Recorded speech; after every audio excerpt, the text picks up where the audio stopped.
Hi, I'm Helen Thomas. I'm the moderator for the AI panel at the California Investment Forum.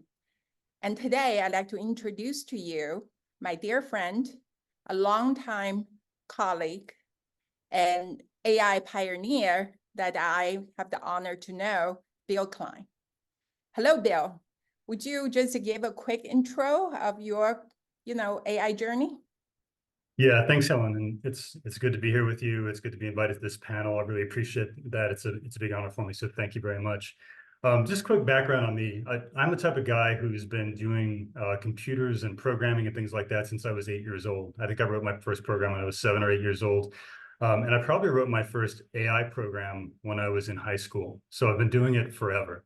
I got my PhD in computer science and artificial intelligence back in the late 90s, building control systems for particle accelerators. So I've been doing things at that level for a very long time. But I've also been a serial entrepreneur. So after I got my PhD, I formed a number of tech companies. And in 2010, I formed my first company that was actually specific to AI. And that was a company called Rival Theory. And Rival Theory was building AI in the video game industry. In fact, we built an AI engine for Unity, which is a tool in the video game industry that was used by over 100,000 people worldwide. They were using it to build better AI for games. And as we did that and became successful at it, we also began to turn our attention to what we found were more interesting AI topics. And over time, the company pivoted towards building AI that represented real people. So we moved a little bit away from fictional people and towards being able to develop personalities that were modeled off of some of the most interesting people in the world, people who spend their time and their effort and their energies and their talents communicating with other people in ways that add value to the world. And one of those people was Tony Robbins, who we worked with extensively to create an AI version of Tony. After I did that, I moved on and actually worked for Disney for a little while and helped them build a brand new studio called the AI Character Studio, whose mission was to take modern AI technologies and apply them to Disney intellectual property so that the characters that you grew up with can meet you and spend time at home and play with you and talk to you over Disney Plus and meet you at the theme park and all the things you would want, a character to be able to do with you in your life, sort of make fantasy come true. And then today, I've got another company called Y2AI, which is building technology and platforms so that other companies can develop global scale AI and deploy that to enterprises.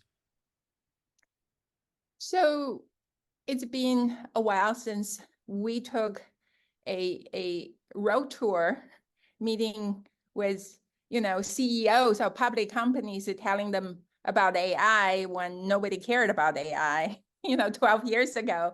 Yeah. And today, we're in SoCal and AI is front and center. It's a big part of global economy.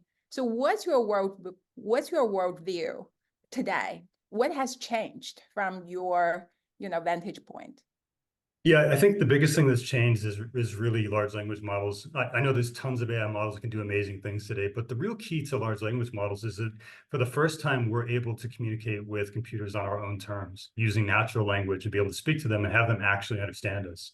And that's made an enormous difference in the way people think and see and talk about AI.